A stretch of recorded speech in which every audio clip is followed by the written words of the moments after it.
¿por qué hay algo en lugar de nada? Y eso es lo que se llama el ajuste fino. El universo de alguna manera vive en el filo de la navaja. Cambias un poquito y ya se nos cae. Tiene en cuenta la ciencia nuestros propios límites, ¿no? Infinitos universos con otras combinaciones de parámetros que no son viables para la vida. Pero claro, eso es una idea feliz, eso no es ciencia. ¿Podría decirse lo mismo del teísmo que de los multiversos? La ciencia nunca va a poder demostrar, ni ahora ni nunca, si Dios existe o Dios no existe. Que la fe es lo suficientemente clara como para que creer sea razonable, pero lo suficientemente oscura como para que el creer sea libre. ¿Qué tal, Enrique? Muy buenas, ¿cómo estás? Buenas tardes, muy bien. Pues nada, un placer estar aquí contigo. ¿Quién es Enrique Solano? Pues Enrique Solano Márquez, soy yo. Nací en una ciudad espectacular como es Cartagena, hace ya 60 años. Y desde hace más de 30 pues estoy casado con una mujer maravillosa y tengo 3 hijos estupendísimos. Esa es la parte importante de mi biografía. Y luego la otra parte ya menos importante, la parte profesional, bueno, pues yo soy astrofísico, trabajo en el Centro de Astrobiología, que está cerquita de Las Rozas, donde estamos ahora mismo, que es bueno, pues en el campus que la Agencia Espacial Europea. La Agencia Espacial Europea es como si fuera la NASA, pero que engloba a los países de Europa. Tiene en Villanueva de la Cañada, unos 20 y tantos kilómetros al noroeste de Madrid. Y bueno, pues allí trabajo desde hace ya bastantes años y llevo un proyecto que se llama Observatorio Virtual, que es una iniciativa internacional. Yo soy el responsable a nivel español. Y la idea es un poco, es como si fuera un Google astronómico, ¿no? Es decir, tú sabes que hay un montón de telescopios en tierra, un montón de satélites en el espacio y eso produce un montón de datos. Pues el poder decir, quiero todos los datos de un determinado objeto, una determinada estrella, lo que sea, esa pregunta es fácil de hacer pero difícil de responder y ese es el reto del proyecto. Es un proyecto internacional, un proyecto mundial y bueno, el que llevamos aquí en España desde hace ya años. Es que es súper interesante. Yo cuando me puse a investigar, me escuché algunas entrevistas que había en YouTube, algunos vídeos, no sé qué, estuve investigando el centro donde trabajas y demás. Y claro, te lees el texto del trabajo que hacéis y puede pasar desapercibido al principio, pero dices, astrobiología, ¿esto qué es? Porque suena de primeras, vale, de astrofísica y de biología, pero claro, si lo unes y piensas un poco, ¿de qué va esto de la astrobiología? Pues la idea de la astrobiología es estudiar cómo surge y cómo evoluciona la vida en el universo. Que también es una pregunta, parece fácil, pero la respuesta no es tan fácil. Primero porque no sabemos cómo surge la vida. O sea, hay un momento sabemos que en la Tierra hay un momento en que se pasa de la química orgánica a la vida.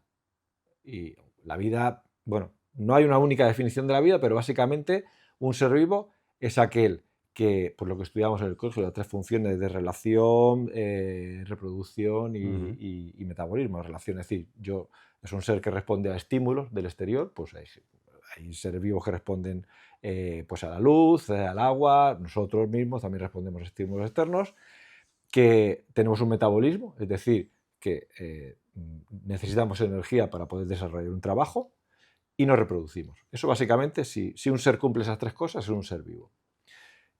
Pero ya te digo, el paso de cómo se pasó de tener moléculas orgánicas a tener un ser vivo, pues no se sabe cómo pasó.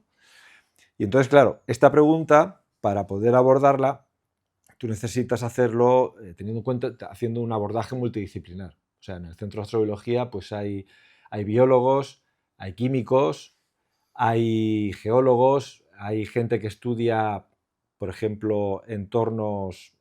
Hasta hace poco no se sabía que en entornos en principio muy hostiles, como puede ser pues en hábitats con un pH súper ácido o a temperaturas súper altas o presiones súper grandes, pues ahí se ha encontrado vida.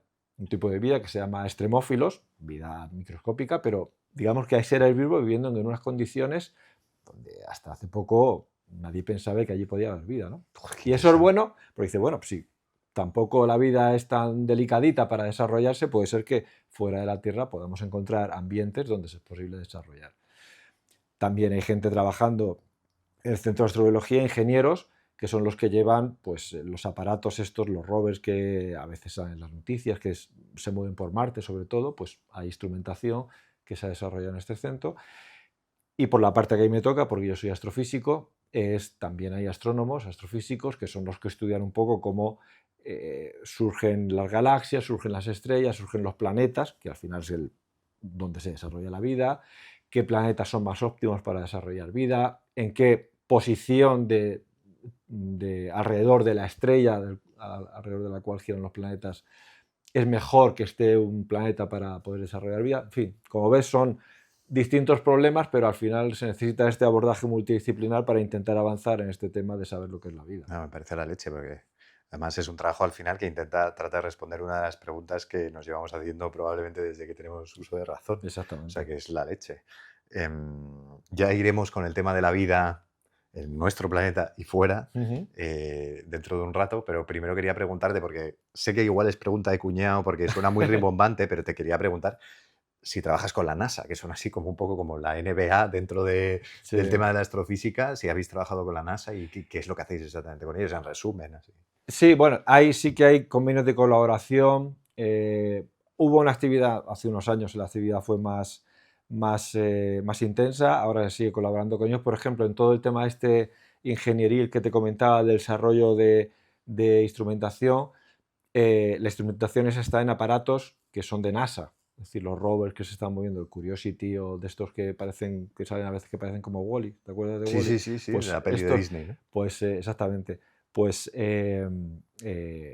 parte de esa instrumentación está en aparatos de NASA y eso, pues claro, pues entender que es el fruto de una colaboración de muchos años y de mucha gente. Qué chulada.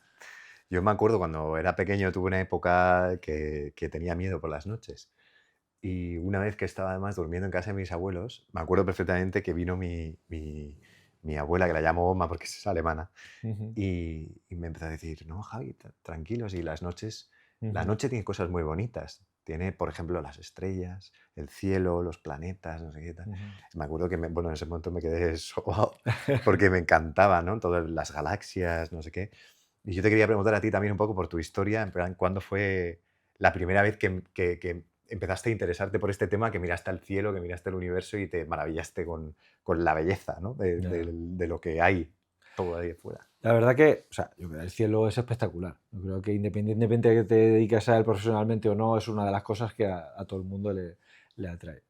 Te podría decir que desde pequeñito me atrajo el cielo y ser astrofísico, pero sería mentira, porque yo cuando tenía, no sé, 8 o 10 años, yo quería ser o bien albañil, porque me molaba mucho el trabajo manual, o bien ser futbolista del Cartagena, que me molaba mucho más. Afortunadamente, como con los trabajos manuales soy un desastre y el fútbol pues tampoco he destacado mucho, ninguna de estas dos profesiones ha perdido nada, ¿no? Pero sí que es verdad, pues que ya un poco ya en la adolescencia sí como que te atrae más el tema. Además hay una cosa curiosa que en el sitio donde yo siempre he veraneado, cerca de Cartagena, pues la urbanización en verano siempre se iba a la luz. O sea, en verano era típico que se fuera o el agua o la luz. Entonces, cuando se iba a la luz de noche, pues hombre, para un niño aquello siempre es una aventura, porque es encender las velas, jugar con las linternas, tal y cual. Y para gente muy urbanita que mira poco al cielo, pues tener esa posibilidad de no tener luz y poder ver el cielo, pues es un espectáculo, ¿no? Porque ves una cantidad de estrellas enorme, es una cosa tan grande que te superan tanto que te sientes atraído como si fuera un imán, ¿no? Y sí, un poco pues esa fue aquellas primeras noches en donde se lleva la luz en la playa en verano fueron cuando un poco, de alguna manera, sí que me fue trayendo poco a poco lo que es la observación del cielo. A veces cuando me pongo intensito pienso joder, los primeros seres humanos, ¿no? Que empezaron a mirar al cielo y que veían esas luces y digo, ¿qué pensarían? ¿No? Y que luego al final acabaron guiándose por ellas, descubriendo lo que son, que hay luces que están ahí, que a lo mejor son estrellas que ya han desaparecido. Me parece impresionante. Eres matemático. Sí. A mí me encantan las matemáticas desde pequeño. Yo nunca he sido muy buen estudiante, pero las mates me encantaban porque cuando llegaba al final y veía que había resuelto el problema, lo sabía. Sí. Porque lo puedes comprobar más o menos. O sea, es como una ciencia que dices, vale, ya está, esta es la solución. Totalmente lo contrario a lo que hago ahora, ¿no? De buscar preguntas sin respuesta normalmente. ¿Cómo acabas siendo astrofísico? Pues a mí siempre me han gustado mucho las matemáticas. Un poco lo que tú decías, las matemáticas no tienen término medio. O las odias o te gustan mucho. Sí. Y hay gran parte de culpa, pienso yo, que lo tienen los profesores. O sea, si te pilla un profesor bueno que te enseña a coger el gusto por las mates, pues la verdad que lo disfrutas mucho. Y yo tuve la enorme suerte de tener un profesor de esos que curiosamente fue mi abuelo, que fue profesor en el colegio donde yo siempre he ido, los Maristas en Cartagena.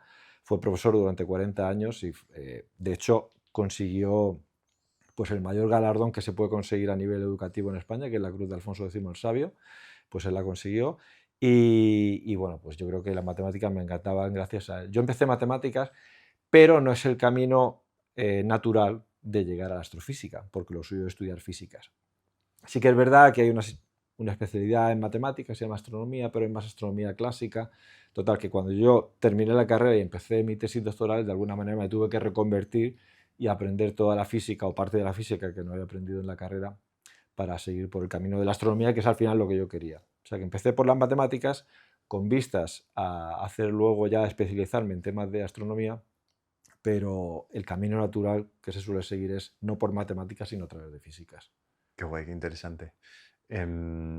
¿Qué es exactamente la astrofísica? Así como para tontos, creo que ya nos has contado un poco, pero más o menos, ¿qué es lo que hace la ciencia de la astrofísica? ¿A qué se ha dedicado estos años? Bueno, aquí podemos distinguir un poco lo que es la astronomía clásica y la astrofísica. Astronomía, pues prácticamente lo ha hecho el ser humano desde el principio, porque de alguna manera ha utilizado los ciclos día y noche, los ciclos de las estaciones, pues para regirse en el día a día, para cultivar, para mil cosas, para guiarse en el cielo, en los viajes tanto por tierra como por mar. Es decir, que de alguna manera el estudio de los astros para predecir eclipses, que ya lo hacían los babilonios, siempre ha estado ahí. Pero es una astronomía, digamos, clásica, en donde yo lo que veo es un puntito de luz, y más o menos, según la época del año, yo veo unos puntitos o veo otros, veo unas constelaciones o veo otras, y eso pues me da una serie de ciclos y eso me sirve para guiarme. Eso sería pues, la astronomía clásica, astronomía de posición. Y de hecho, hasta el siglo XIX, principio del siglo XIX, hubo una frase muy famosa de Comte, el filósofo positivista, que decía que nunca era imposible que el hombre nunca iba a ser capaz de conocer de qué están hechas las estrellas.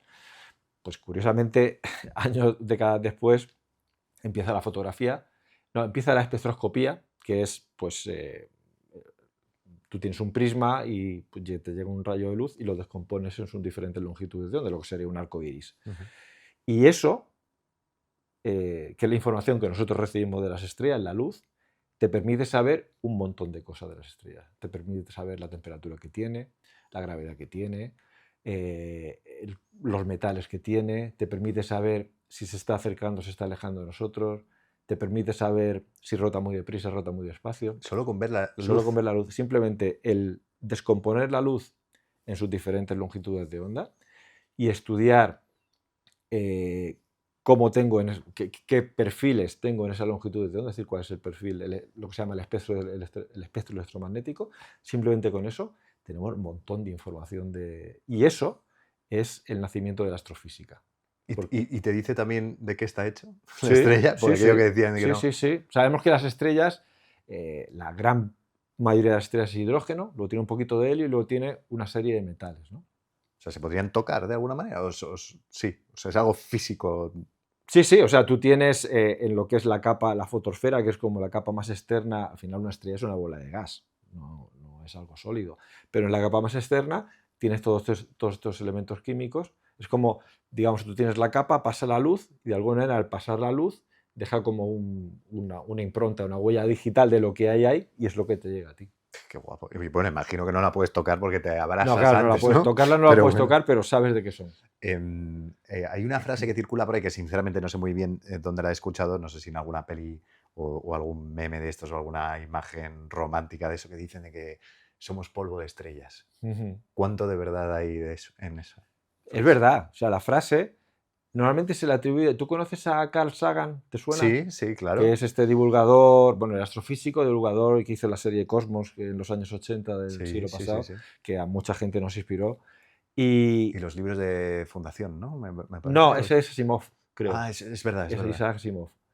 Y entonces la frase se le atribuye. Yo alguna vez he leído que ya anteriormente le había dicho a alguien, pero creo que en la serie esta de Cosmos lo dice. Y es verdad, o sea, porque tú te puedes preguntar, a ver, tú estás hecho de pues, casi todo oxígeno, porque tiene mucha agua, y el agua es H2O. Luego también tienes carbono, porque todas las moléculas orgánicas tienen carbono. También tienes hidrógeno de parte del agua.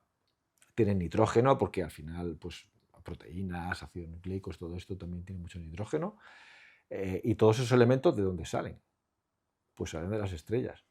No del origen del universo, del Big Bang, porque en el origen del universo solamente se produjo hidrógeno, helio, un poquito de litio y un poquito de berilio. Pero todos esos elementos, ¿de dónde surgen? Pues surgen porque hay un tipo de estrellas, sobre todo las estrellas masivas, con masas, pues, a partir de 8 masas del Sol, digamos, tienen una evolución en donde en su núcleo se van produciendo reacciones nucleares. Ahí es donde se va produciendo, pues, el carbono, el nitrógeno, el oxígeno, así hasta llegar al hierro.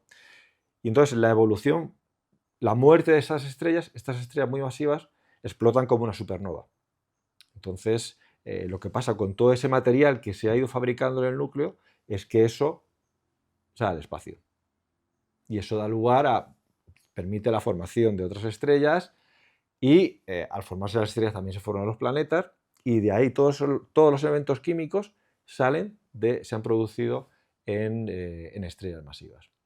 O sea O sea que de alguna manera sí somos polvo de estrellas. de un origen Pues muy saber, o antiguo, sea, pero exactamente, el nitrógeno de tu cuerpo, a saber en qué estrella se elaboró hace miles de impresionante, la millones de verdad. años y de dónde. Está muy guay de este tema que hay muchas veces que de repente te vuela la cabeza cosas, ¿no? Ya, Ahora mismo no se me ocurre ninguna, la verdad, pero creo que cualquiera que ha tenido esa experiencia, yo que sé, viendo Interstellar, claro. ¿no? Con el tema de la relatividad del tiempo y del espacio, Ujú, ese tipo de cosas que de repente dices, ¿cómo es posible, no? O el agujero negro, tal. ujú. Em, ¿En tu carrera recuerdas algún momento que de esos de me ha volado la cabeza al descubrir algo o estudiar algo que decías, esto no lo sabía y ahora lo sé? Pues más que descubrimientos personales, o sea, en general de avances brutales relacionados con la astrofísica, pues yo te podría decir dos. Por ejemplo, uno que viene muy al pelo ahora porque con esto de la misión Artemis 2 en la Luna, pues la carrera espacial de los años 60. O sea, es que si lo piensas, se pasó del año 57, que se lanza el Sputnik, que es una nave, un satélite ruso. El Sputnik era una pelota de medio metro de diámetro, una pelota metálica, con 4 varillas que hacía Ostras, bip, bip, bip, bip, bip, bip, y ya yo me está. imaginaba unas naves No, de no, era una Sputnik. pelota, o sea, era una esfera Vale. metálica de medio metro de diámetro con 4 antenas que hacía bip, bip, y ya está. Y eso en el año 57. Y 12 años después, estamos poniendo de una tripulación posándose en la Luna y volviéndosenos y salvo en 12 años. O sea, pasamos de tener ordenadores del tamaño de habitaciones a tener ordenador a bordo de una nave. Pasamos de tener, pues no sé, eso, que el satélite mandara bip bip, a tener imagen en color, mandada desde la Luna. O sea, y eso en 12 años. O sea, piensa 12 años atrás, o sea, tampoco hace tanto tiempo, no es un periodo de tiempo grande, y eso fue bestial. Y luego ya más, por darte otro ejemplo, pues en el caso ya más astrofísico, el descubrimiento de las ondas gravitacionales, que es algo, no sé si conoces el tema este, bueno, básicamente es algo que Einstein predijo en su teoría de la relatividad general, pero que la gente asumía que era imposible descubrir, porque para poder descubrirlo, tú necesitabas poder medir algo en una precisión de 1 en 10 a la 21. Que básicamente, por dar ejemplos, el ejemplo que siempre pongo es como sería el tamaño de un átomo en la distancia de la Tierra al Sol. Es decir, medir algo tan preciso en una distancia tan grande. Una variación ínfima. Y eso es que era imposible. Pues tecnológicamente ha sido posible medir eso y eso ha abierto un mundo nuevo de conocimiento en el campo de la astrofísica y eso tecnológicamente ha sido brutal, ¿no? O sea, así de a bote pronto, las dos cosas que se me ocurren serían esas dos. A mí siempre me ha fascinado, bueno, todo el tema del Big Bang, la creación del universo, me parece la leche, que luego te preguntaré, Ujú. pero también el tema de los agujeros negros, que no se sepa, tal. Pero yo creo que la duda, o sea, algo que no me entra en la cabeza y que no sé si se puede resolver, pero bueno, porque entiendo que en el universo hay muchas preguntas que no tienen una fácil respuesta, ¿no? Ujú. Son teorías, no se sabe del todo. y es el hecho de que el universo sea infinito. Ujú. Porque, o sea, a mí es como que no termino de comprenderlo, porque al final, bueno, yo termino en algún sitio, ¿no? Y donde yo termino empieza el planeta Tierra, después hay un momento en el que llegas al Sol, a otra galaxia, tal, no sé cuánto. ¿Cómo puede ser algo infinito? Ya, o sea, hay dos cosas. El universo tal, si asumimos el modelo que mejor explica el universo ahora, que es el modelo, lo que se llama el modelo cosmológico estándar, la teoría del Big Bang, con Ujú, el nombre que todo el mundo la conoce, realmente no es infinito en el tiempo ni en el espacio porque tuvo un origen hace 13.800 millones de años y a partir de entonces se ha estado expandiendo. Conceptos que te vuelan la cabeza es que en el momento ese, en esa singularidad donde se origina el universo, no solamente se crea la energía y la materia, sino también se crea el tiempo y el espacio. Entonces preguntas como, ¿qué hay antes del Big Bang? No tiene sentido porque si no hay tiempo, no hay un antes. O ¿qué hay fuera del universo? Pues tampoco tiene sentido porque si no hay espacio, no hay fuera, ¿no? ya. Entonces, realmente el concepto este que dices tú de infinito es que nuestro cerebro no está preparado para entenderlo. Cosas, o sea, realmente suena o sea, que no te cabe. Cantor fue un matemático que trabajó mucho en el tema del infinito a final del siglo XIX, principio del siglo XX, y entonces él tiene toda una teoría y realmente resulta que hay distintos tipos de infinitos. O sea, porque tú dices los números naturales, 1, 2, 3, ¿cuántos hay? Infinitos. Pero es que resulta que entre el 1 y el 2 también hay infinitos números, que son los números reales, el 1 con 1, el 1 con 2, todo eso, y esos números que están entre el 1 y el 2 es un infinito infinitamente más grande que los números naturales. Entonces dice, bueno, ¿y a mí cómo me explicas esto? O sea, si yo tengo aquí el 1 y tengo el 2, y me estás diciendo que lo que hay entre esos dos números es infinitamente más grande que todos los números naturales que ya son infinitos. Entonces, digamos, es como el concepto de la nada, que no es el vacío, la nada es lo contrario a la existencia de algo, y son conceptos para los cuales yo creo que nuestro cerebro está preparado para entenderlos de manera formal, es decir, yo puedo tener un formalismo matemático, en el caso de los infinitos, y veo un desarrollo y lo veo coherente y correcto, pero no estamos preparados para visualizarlo, para cerrar los ojos y en la mente ver lo que es el infinito o ver lo que es la nada. No estamos preparados para eso. Sí, además si lo intentas, o sea, yo por lo menos me angustio, me Sí, agobio bastante sí, cuando sí. intento y con la nada me pasa igual. Hay otra cosa, estoy mencionando mucho los memes, Dios me libre que parezca que nos vamos a basar ahora, pero hay un meme bastante gracioso que es que intenta como explicar cuando una cosa empieza a ser mejor que otra, ¿no? Cuando una cosa es buena, muy buena y ya te explota la cabeza, ¿no? Y Mm. es como un cerebro humano en el que de repente pues como que hay todo un universo dentro que de repente se expande, ¿no? Y siempre me ha llamado la atención una cosa y es que de alguna forma los átomos se parecen mucho a, igual esto es de cuñado total, pero a los planetas y Ujú, las órbitas alrededor del Sol, ¿no? Por ujú. ejemplo, ¿esto está relacionado de alguna manera? ¿Es casualidad o es a lo mejor también un concepto un poco que tenemos nosotros como humanos que de alguna forma hemos tenido que dibujarlo para entenderlo? No, esto realmente no es así, es como todo lo aprendemos en el colegio porque hay como, al final un modelo es un intento de representar la realidad, que puede ser más o menos aproximado, Ujú, pero bueno, es algo para que yo en laboratorio, en una teoría, pueda representar la realidad. Entonces, claro, ¿cómo represento yo los átomos? Pues fue un físico, Bohr, creo recordar, 1912, 13, por ahí, que él estudió el átomo más sencillo, que es el átomo de hidrógeno, que tú tienes un protón y un electrón girando. Ya está, más sencillo no puede ser. Y entonces, digamos que con el símil del sistema planetario, aquello funcionaba relativamente bien. Es decir, yo tengo, pues, en el sistema solar tengo el Sol en el centro y los planetas dando vueltas, y aquí tendría el protón en el centro y el electrón dando vueltas. Pero enseguida uno se dio cuenta que ese modelo se caía si quería explicar átomos más complejos. Entonces, pues una década después más o menos vino otro físico que se llama Schrödinger, que lo que postuló fue a un modelo mucho más complejo. No es realmente los electrones no están en posiciones fijas girando como puedes imaginarte los planetas, sino que hay como una nube, porque ya entra la mecánica cuántica, entonces todo lo que es mecánica cuántica siempre está la probabilidad por ahí detrás. Entonces no hay una posición fija para el electrón, sino hay lo que se llama un orbital. Hay como una nube, una zona del espacio, donde hay una probabilidad mayor de que el electrón se encuentre allí.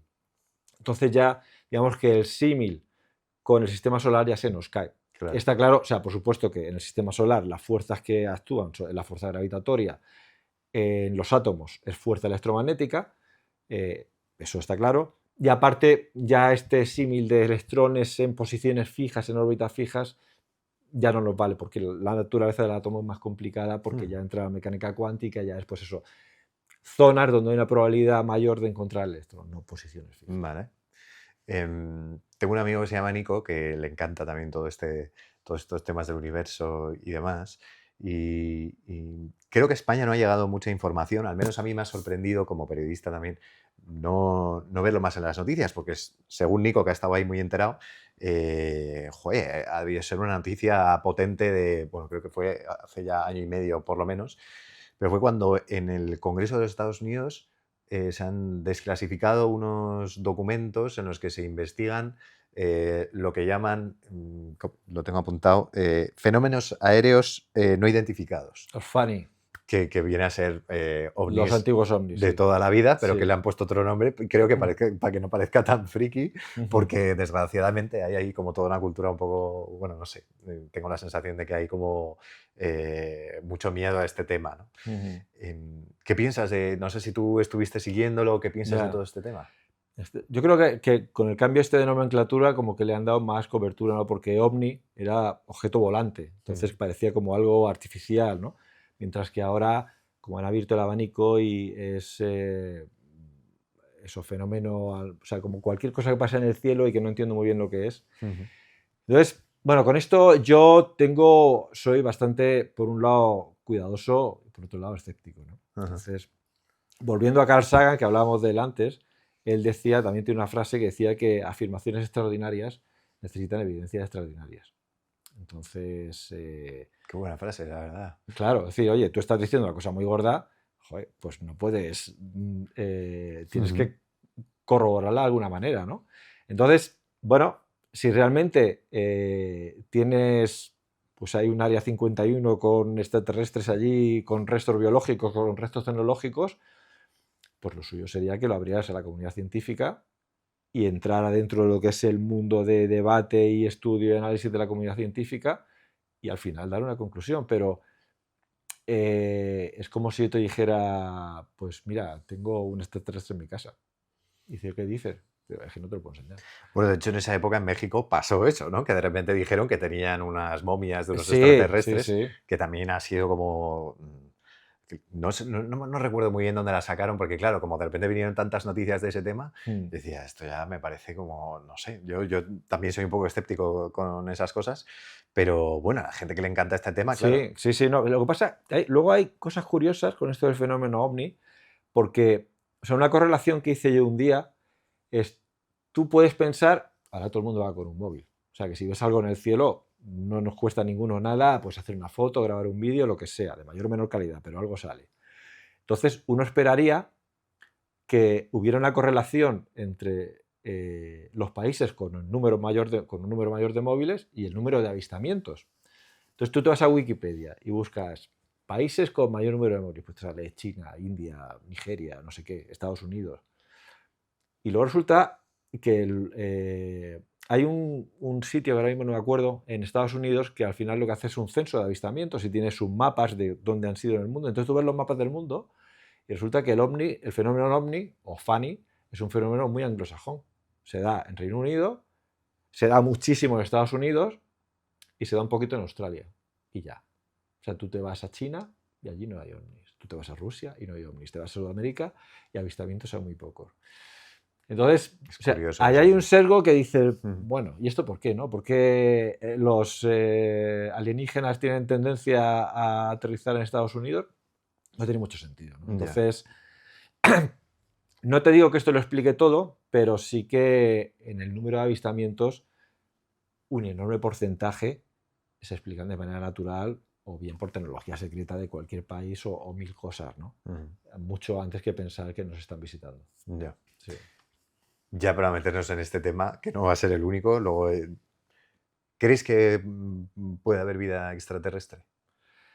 Yo creo que sí, pero hay que distinguir hay que definir qué tipo de vida. Ujú. Si estamos hablando de vida simple, vida microscópica, vida a nivel microbiano, pues, primero, no se ha descubierto vida fuera de la Tierra, eso que lo tengamos claro.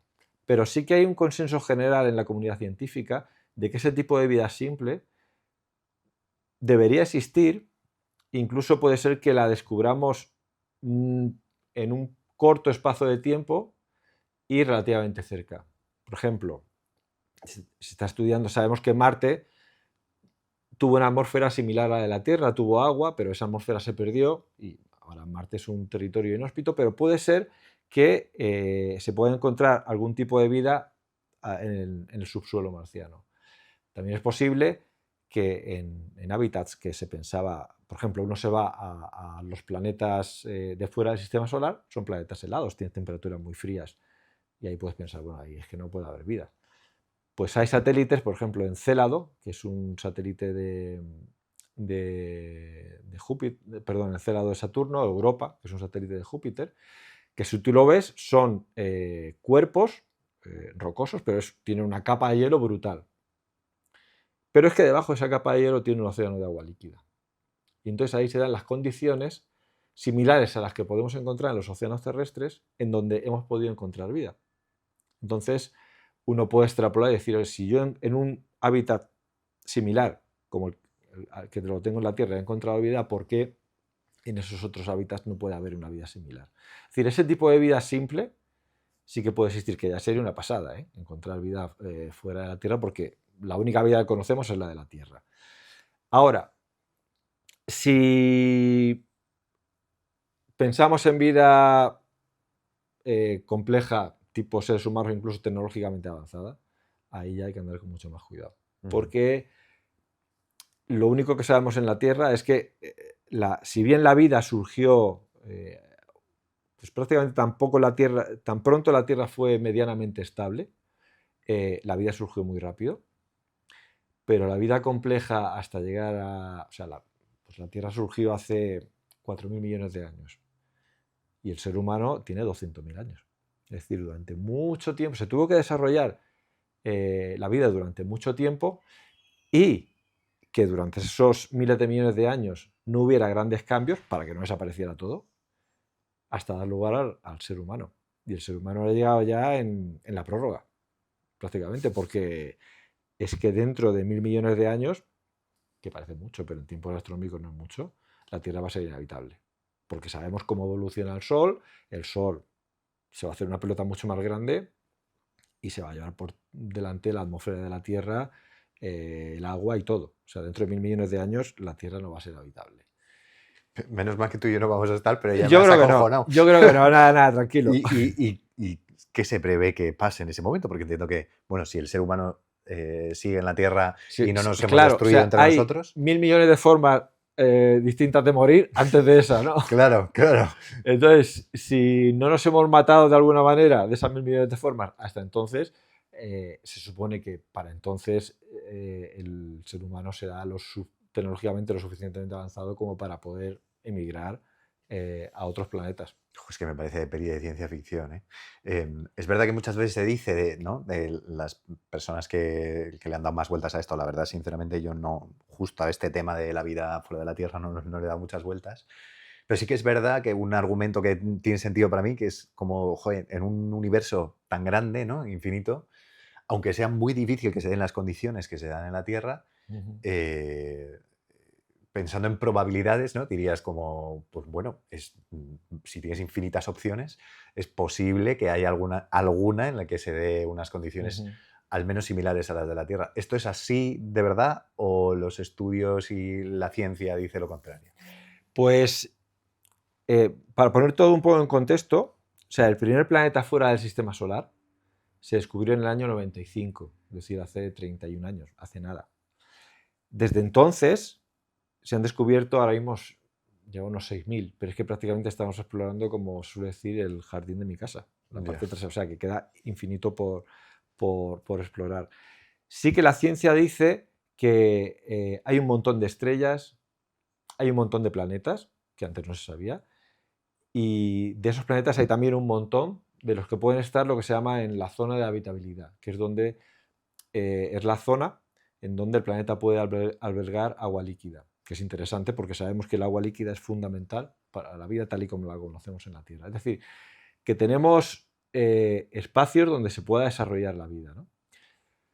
Vida tecnológicamente avanzada ya es más complicado por lo que te decía antes, y luego tenemos, pero vamos a hacer el ejercicio, supongamos que existe otra civilización como la nuestra. Entonces el problema de, por un lado, que el espacio es muy grande. O sea, simplemente, olvídate ya de ir a visitarlos, pero lo más rápido que tenemos es la luz, los 300.000 kilómetros por segundo. Entonces yo puedo mandar un mensaje para que te hagas una idea de lo grande y lo vacío que es el espacio. En 50 años luz tenemos 100 y pico estrellas, nada más. En nuestra galaxia hay 100.000 millones, 200.000 millones. O sea, y en 50 años luz tenemos 100 y pico. ¿Por qué digo 50 años luz? Porque sería lo mínimo. Es decir, yo mando ahora una señal, digo hola, llega 50 años después. Se supone que los otros son muy inteligentes, entienden mi mensaje y me contestan y dice, ¿tú quién eres? Pues para cuando yo lo he recibido, ya han pasado 100 años de que lo mandé. Solamente para nada, ¿no? Entonces, esa comunicación es muy compleja, porque el universo es muy grande y muy vacío. Y luego, que tiene mucho tiempo. Es decir, que es que el ser humano, lo que decíamos antes, lleva en la Tierra 200.000 años y tecnológicamente mandando señales al espacio 100 años con las emisiones de radio. Es decir, ¿quién te dice a ti que otra civilización vivió, pero en la época de los dinosaurios se han extinguido? Es decir, que tenemos que coincidir en el espacio y en el tiempo.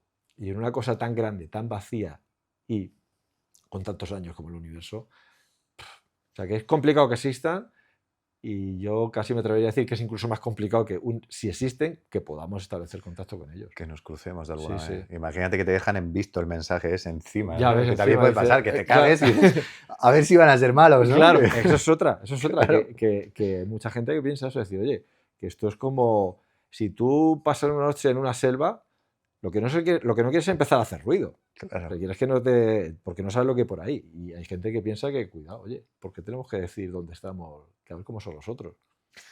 Ahora quiero entrar en la parte de la chicha. Siento la interrupción, voy a ser muy breve. Yo comencé este proyecto de No Tengo Ni Idea en un momento bastante duro de mi vida, en el que me tocó hacerme muchas preguntas, cuestionármelo absolutamente todo. Y aunque fue duro y dan miedo y vértigo ese abismo que todos tenemos delante de nosotros, creo que crear este podcast y preguntar, conocer y aprender de los invitados me ha ayudado a crecer y quiero pensar que a ser más libre. Sé que lo que estás viendo o escuchando este podcast puede parecer dos personas hablando en el sofá de su casa, pero detrás de las cámaras hay muchísimo trabajo, muchísimo tiempo, muchísimo esfuerzo y muchísimo estudio. Por eso, con mucha humildad, para mantener esa calidad, para aportar a este mundo polarizado y lleno de expertos que lo sabemos todo, te voy a pedir muy humildemente y con mucha sinceridad que por favor des me gusta a este vídeo si te está gustando, que comentes, te suscribas y actives la campanita. Son 3 segundos y a nosotros nos das la vida.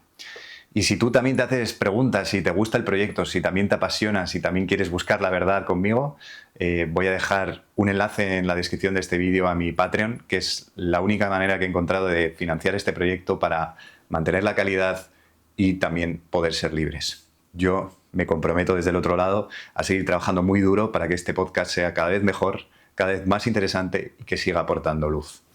Así que nada más, te dejo con la entrevista. Muchísimas gracias. En la filosófica que a mí me gusta más, y además hablando con alguien que sabe mucho de esto, quería hablar sobre el ajuste fino, que es uno de los argumentos, ¿no?, que se utilizan para defender un sistema de creencias teísta, ¿no?, de que el mundo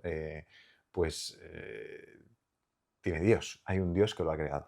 Ujú. ¿Qué es el ajuste fino? Lo primero, así para tontos que a lo mejor no estén en esto de nuevas. Ujú. Bueno, a ver, el ajuste fino. O sea, una cosa que sabe el ser humano de siempre es que el universo está ordenado. O sea, hay un orden, no es un caos. En el mundo donde vivimos no es un caos. Podría serlo, pero no lo es. O sea, hay un orden y eso se sabe desde siempre. Hay ciclos, por lo que decíamos antes, el ciclo del día a la noche, las estaciones, etcétera, etcétera. Y eso, pues, no sé, creo que fue Heródoto que decía, al final es el argumento teleológico, es decir, si hay un orden, si hay unas leyes, es que ha debido haber un ordenador, un legislador, que es el que ha puesto esas leyes, y eso es un poco lo que lleva a Dios. Y eso se sabe de siempre y es algo natural, que ves prácticamente todos los días. Lo que la ciencia ha aportado en los últimos años es que todas esas leyes físicas que rigen el universo, al final se basan en una serie de constantes, en una serie de numeritos, que bueno, pues son unas veintitantas. Numeritos, por ejemplo, el valor de la gravedad, el valor de la masa del protón, el valor de la fuerza o la masa del electrón, o la carga del electrón. Este tipo de numeritos que tienen unos valores. Y uno podría pensar, bueno, ¿y por qué tiene esos valores? O sea, ¿eso de dónde sale, no? ¿Por qué la G grande de la fuerza de gravedad es 6,67 por 10 a la menos 11, las unidades que sean, y no es 23, o menos 4, o 0? ¿Por qué eso? En principio no tiene por qué tomar ese valor y ningún otro. Entonces, lo que la ciencia ha dicho es que, curiosamente, esas veintitantas constantes, que son la base de todas las leyes físicas que rigen el universo, están finamente ajustadas. Es decir, esos valores son los que son, porque si fueran ligeramente distintos, el universo tal y como lo conocemos, es decir, un universo que ha surgido en un Big Bang, que es un instante con una temperatura y una densidad infinita, enormemente alta, que se ha ido expandiendo, que ha dado lugar a estrellas, a planetas, y luego ha surgido la vida, por lo menos un planeta que es la Tierra. Ese es el universo tal y como lo conocemos. Si esas constantes hubieran sido ligerísimamente distintas, el universo se nos cae. Ya no podemos tener vida al final de la historia. Y eso es lo que se llama el ajuste fino. Es decir, el universo de alguna manera vive en el filo de la navaja. Cambias un poquito y ya se nos cae. Y eso, pues, eso no es filosofía, eso es ciencia. Es un resultado que la comunidad científica lo acepta y lo reconoce, independientemente de si son creyentes o no son creyentes. Es algo que la ciencia nos dice. Es un poco lo que es el ajuste fino. Esas constantes que tienen unos valores muy específicos, están delicadamente ajustados. Si fueran distintos, tú y yo no estaríamos aquí. Se nos cae el Sí. chiringuito. ¿Hay alguna otra teoría que explique, tal vez, que esas constantes sean así? Claro. Entonces, digamos que aquí podemos ver como 4 escenarios, ¿no? Uno ha sido casualidad. Dice, venga, hombre. O sea, 25 valores que en principio pueden tomar, o sea, 25 parámetros que pueden tomar en principio cualquier valor, que tomen justamente aquellos que te hacen un universo viable, pues hombre, es como si yo, no sé, cojo la ropa de mi armario, la tiro por los aires y me queda toda ordenadita, planchadita, las camisas por un lado, pantalones por otro. Puede pasar, pero... Incluso eso sería más fácil, ¿no? Incluso eso sería más fácil. Entonces, lo del azar lo descartamos. Luego hay otra posibilidad, que es el tema de multiversos, que no sé si me vas a preguntar luego de multiversos, ahora me enrollo. Sí, con pero el da igual, multiverso. puedes contarlo ahora. Claro, pues digamos, lo que dicen, bueno, en realidad es que hay infinitos universos y entonces nosotros estamos en el bueno. ¿Por qué estamos en el bueno? Porque si no estuviéramos en el bueno no estaríamos aquí. Es decir, estamos porque hemos tenido la suerte de estar en un universo bueno. Hay infinitos universos con otras combinaciones de parámetros que no son viables para la vida.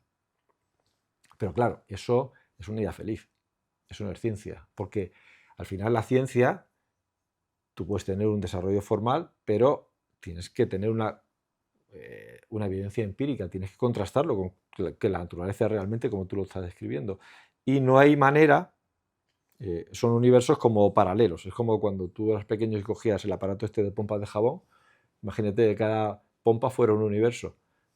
cada pompa está inconexa con la otra, entonces no hay manera de comprobar eso nunca. Entonces, como idea feliz, que a ti te deja más tranquilo, para decir, no, si esto existiera, pues ya, en principio, que no es así, pero ya no tendría necesidad de un Dios, que es algo que a mí no me gusta. Vale, pero eso no es ciencia, o sea, es una idea feliz y ya está. Esa sería dos. La tercera, ¿cuál sería? Pues la tercera sería, por ejemplo, necesidad. Es decir, no, es que las constantes tienen que ser así. O sea, tú me estás diciendo que las constantes pueden tomar el valor que, en principio, cualquiera, pero no es así. Por lo que sea, o sea, hay algo en ciencia que todavía no conocemos que hace que las constantes estén forzadas a tomar esos valores y no otros. Bueno, eso al final va un poco en contra de la lógica. Al final, ¿cómo se llama eso? La carga de la prueba tiene que estar en, bueno, tú dices eso, pues demuéstramelo. O sea, dame algún argumento de que eso sea así, porque lo que tanto en ciencia como en la vida diaria, el sentido común te lleva justamente a lo contrario, es lo que se llama el principio de incertidumbre. O sea, cuando tú no sabes algo, le das la misma probabilidad a toda la serie de valores que tu variable pueda tomar. O sea, aquí, en principio, yo no veo nada que me diga que la constante de gravedad pueda tomar cualquier valor. No hay nada en ciencia que te diga que no puede tomar. Es como, ¿qué te digo yo? Pues tú y yo quedamos, no sé, nos vemos entre las 10 y las 11.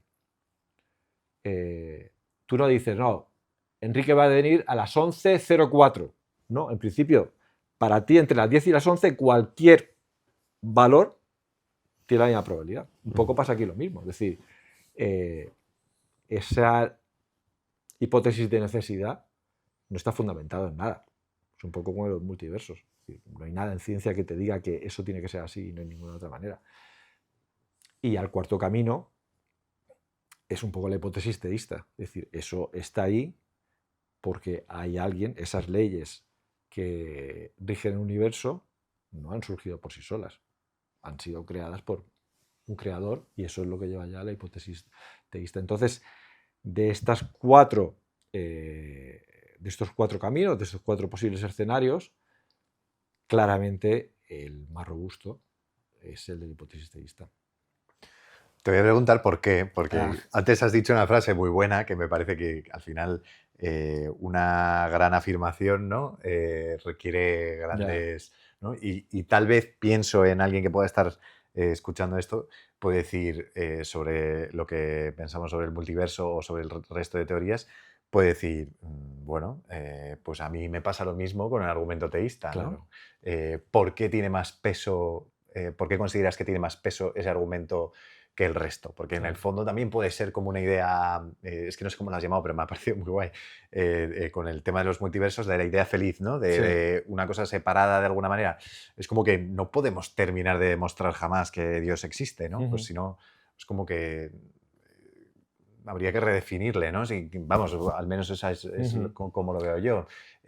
¿Podría decirse lo mismo del teísmo que de los multiversos? Claro, eso está muy bien traído porque realmente alguien podría argumentar así, decir, oye, tú antes me has dicho los multiversos es una idea feliz, eso la ciencia no lo puede demostrar, pero es que tú me puedes decir, vale, y Dios puede ser una idea feliz, igual de feliz que la de los multiversos, es decir, ¿por qué pones a uno por encima de otro? ¿No? Entonces, está claro que la ciencia no puede demostrar ni una ni otra. O sea, la ciencia nunca va a poder demostrar, ni ahora ni nunca, si Dios existe o Dios no existe, porque Dios es algo que trasciende, que va mucho más allá del ámbito de actuación de la ciencia. ¿Vale? Entonces, nos tenemos que mover en el mundo más de las ideas, en el mundo más de la filosofía. Entonces, comparando las dos, ontológicamente, al final es lo de la navaja de Occam. O sea, que si tú tienes dos posibles explicaciones, la más probable es la más simple. Entonces, ontológicamente, es más simple tener una persona que es Dios a tener algo como un infinito, que como tú bien decías antes, es un concepto que se nos escapa, infinitos multiversos. Y luego que también ontológicamente es mucho más robusta la idea de Dios, porque tú me dices, no, yo tengo infinitos multiversos. Y con eso intenta rebatir la necesidad de que exista un Dios. pero yo te puedo decir, es que mejor me lo pones. O sea, porque si yo tengo un universo y yo sostengo que hay un creador que es Dios, y tú me dices que hay infinitos universos, pues mi creador es mucho más guay, porque es capaz de no hacer no solo un universo, sino infinitos de universos. Es decir, que al final tú tienes el problema de decir, ¿y de dónde salen todos esos infinitos universos? Es decir, ¿por qué hay infinitos universos en lugar de no haber nada? El problema ese de la creación sigue estando ahí multiplicado por infinito. Entonces, insisto, o sea, del punto de vista de la ciencia no va a decir nada ni de una ni de otra. Pero desde el punto de vista de la razón es más razonable, o sea, tiene mayor peso el argumento teísta que el argumento de los multiversos, porque los multiversos te deja, al final das un paso para atrás, pero te deja la pregunta abierta, bueno, ¿y quién creó esos infinitos universos? Sí, sería también la pregunta.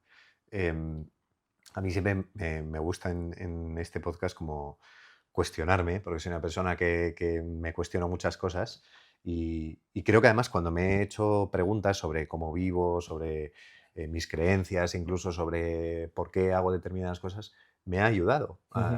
Siento que me ha hecho más libre, sinceramente.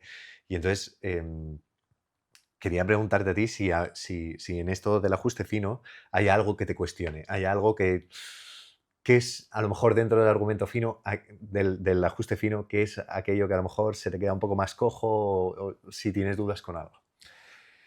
Al final, en ciencia, la certeza absoluta no existe. O sea, y eso lo hemos visto, el que considere que esto es la teoría que lo explica todo, es que no es científico. O sea, tenemos la mecánica de Newton, fue como la gran teoría que funcionó durante 250 años. Y todo el mundo pensaba que todo lo que es la mecánica de Newton explicaba todo, la cinemática, la dinámica que veíamos, hasta que llegó Einstein y introdujo la teoría de la relatividad, que no es que tirara por tierra la mecánica de Newton, sino que, digamos, de alguna manera la expandía. O sea, había escenarios que Newton no contemplaba y la expandía. Entonces, aquí con esto del ajuste fino, no es una teoría decir esto es lo que hay. Por supuesto que a lo largo de los próximos años, las próximas décadas, se irá modificando, habrá constantes que realmente o parámetros que realmente no sean independientes, sino que dependan de otros, se conocerá mejor, pues mira, pues esto lo mismos no está tan finamente ajustado como pensábamos, pero o sea, al final, para un creyente, o sea, un creyente nunca puede basar la existencia de Dios en un resultado científico. Eso es un error brutal. Entonces, yo el ajuste fino lo veo como un resultado científico que para nada entra en contradicción, sino todo lo contrario. De alguna manera está de acuerdo con la existencia de un Dios, pero no es el argumento que yo como creyente uso para decir Dios existe, ni mucho menos. No puedo, la ciencia sí que es verdad que al final lo que dicen que la verdad no puede contradecir a la verdad. Es decir, lo que yo veo en el mundo natural, en principio como creyente no debe contradecir a la existencia de un Dios, pero no es la base. Es decir, la ciencia está bien, pero no es, para un creyente no puede ser la base para decir que Dios existe o no existe. Es un error. Hay lo que a mí más me hace dudar con este tema, a ver si lo sé explicar, porque no estoy seguro ni siquiera si yo sé explicarlo, pero es como que de alguna forma siento que podemos estar sesgados precisamente por cómo somos. Bueno, eso que creo que es así y que incluso nos pasa en la ciencia, ¿no? Que al final estamos sesgados por lo que percibimos y hemos visto, y ha habido ocasiones en las que solo hemos visto una parte de la realidad y luego se ha ido haciendo más grande, y es que lo que está clarísimo es que es muy complejo todo, ¿no? Entonces, si de alguna manera el ajuste fino es como, vale, un ordenador, ¿no? Que está perfectamente montado y funciona bien, y que si cambias una piececita deja de funcionar, lo que parece es que ha habido alguien que lo ha montado, ¿no? Y nosotros estamos ya dentro de ese ordenador. Entonces, puede ser que a toro pasado, mirando para atrás, nos parezca como un milagro, ¿no? Pero a lo mejor es que no había otra. Precisamente pensamos eso porque somos el ordenador. Lógicamente, si no existiéramos, nadie miraría para atrás y diría, joder, existimos. Pero como estamos aquí y como somos humanos y pensamos, miramos hacia detrás y decimos, joder, parecía imposible, ¿no? que pasara, y que pueda ser simplemente, pues eso, tal vez una casualidad. Muy difícil, pero en un universo tan grande, pues una casualidad poco probable, pero que ha pasado. Ya. Aquí yo veo, o sea, yo creo que se están mezclando dos cosas. Por un lado, creo que te refieres un poco al tema de la complejidad, que es el argumento del relojero, es decir, es un argumento muy antiguo de William Paley, que decía, si tú vas por el campo y te encuentras un reloj, dices, esto no es natural, porque es complejo, entonces piensas, pues hay un reloj, debe haber un relojero. Y eso es un argumento que se ha utilizado muchas veces para decir, mira, hay cosas en la naturaleza que es difícil entender que sean simplemente el fruto de una evolución azarosa.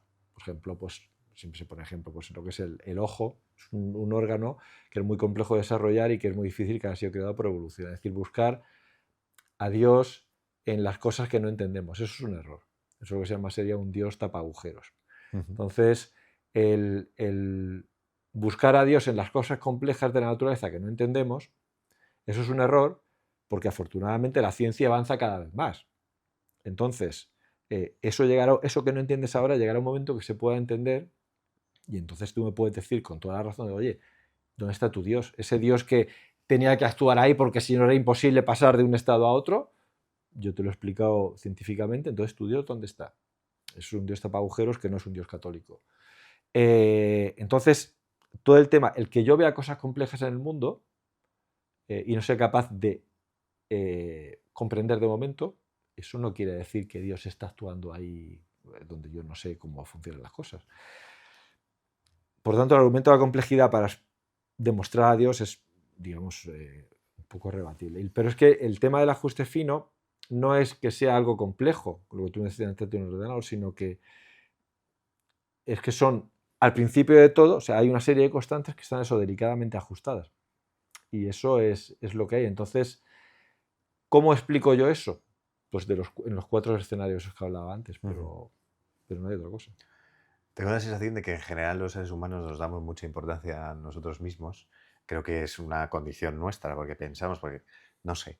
El caso es que siento como que a lo mejor quiero preguntarte cuánto tiene en cuenta la ciencia nuestros propios límites, ¿no? Porque llega un punto, antes decías, ¿no? La vida tal y como la conocemos. Porque yo le daba vueltas y decía, no sé, igual es como el infinito, ¿no? Que nos explota la cabeza, que no Ya. entra dentro de nuestro cerebro y a lo mejor hay vida o algo que podríamos llamar vida que no tiene nada que ver con lo que somos nosotros. ¿Cuánto nos condiciona y tenemos en cuenta a la hora de hacer ciencia el hecho de que, pues eso, somos limitados y nuestra cabeza llega hasta donde llega? Pues, o sea, efectivamente, al final, cuando buscamos algo, estamos sesgados por lo que conocemos. Pues, por ejemplo, si tú estás buscando vehículos en otro país, pero en tu país solamente hay coches, pues en ese país podrás identificar los coches. Pero a mí me pasa por tu lado una moto y no lo consideras, no lo catalogas como vehículo porque nunca has visto nada así, ¿no? Entonces, claro, en la búsqueda de vida extraterrestre, una de las cosas que dicen es que, claro, estamos muy mediatizados, muy sesgados por el tipo de vida que conocemos en la Tierra. Pero ¿y si hay una mente pensante tipo ordenador basada en el silicio y tú estás buscando vida basada en el carbono? Dice, bueno, ya, pero es que puesto a pensar, pero eso es imaginación, pero puesto a buscar, tendré que empezar a buscar por algo de lo que yo sé que ya funciona y sé que lo tengo catalogado como vida, ¿no? Entonces, bueno, al final la naturaleza siempre se sorprende, pero digamos que tienes que empezar por algún sitio y empiezas por lo que conoces. Alguien podría decir a lo mejor, vale, si el ajuste fino es lo compro, el ajuste fino, vaya ajustador, ¿no? Podrá decir alguno. Esto es el problema del mal, básicamente, que sale una y otra vez en este podcast. Pero sí, es cierto que hay quien dice, bueno, hay muchas cosas que ves en la naturaleza que son el caos, ¿no? Animales que devoran a sus crías, no sé qué abeja había que para que eclosionaran sus huevos tenían que comérsela por dentro. Bueno, eran cosas, barbaridades, ¿no? ¿Qué te hace, qué les dirías a aquellos que pudieran dudar por ese ajuste fino que a lo Ya. mejor podrían decir no tan preciso cuando se habla de un ajuste fino como en cosas así más prácticas, que no sé si es lo Ya. más correcto? Bueno, el problema del mal daría para otro podcast. Pero, bueno, Realmente yo no considero, cuando el ejemplo que tú me has puesto del mundo animal, o sea, el mal moral no existe en el mundo animal. Tú puedes moverte a nivel distinto, pero realmente lo que es el concepto del bien y el mal es un concepto que se mueve entre seres humanos, pero no en el mundo animal, donde efectivamente la gente, pues por lo que sea la evolución ha dado lugar a que esa avispa tenga que desarrollarse de esa manera, que nosotros lo vemos como muy cruel o que al final pues unos animales se devoren a otros. Pero lo que se refiere al ajuste fino es que hay que tener en cuenta que lo que te dice el ajuste fino no es que hemos creado un universo que es como el paraíso. Es decir, todo es súper happy y hay vida por, por todo el universo y tal. No, no, no eso. Lo que te está diciendo el ajuste fino es que con esas condiciones es posible que la vida se desarrolle en algunos ambientes, como por ejemplo la Tierra. Pero no que haya vida por todos los sitios, sino que permite, digamos, que se pueda desarrollar una química compleja que te dé lugar a una biología compleja que te dé lugar a unos seres humanos. Antes te he preguntado por el sesgo que puede ser por el mero hecho de ser humanos, ¿no?, en la ciencia. Ahora, como creyente, te tengo que preguntar también por nuestro propio sesgo, ¿no? ¿Te preocupa que a lo mejor esto del ajuste fino se ponga encima de la mesa precisamente por necesidad de un creyente, ¿no?, de buscar argumentos para demostrar que Dios existe?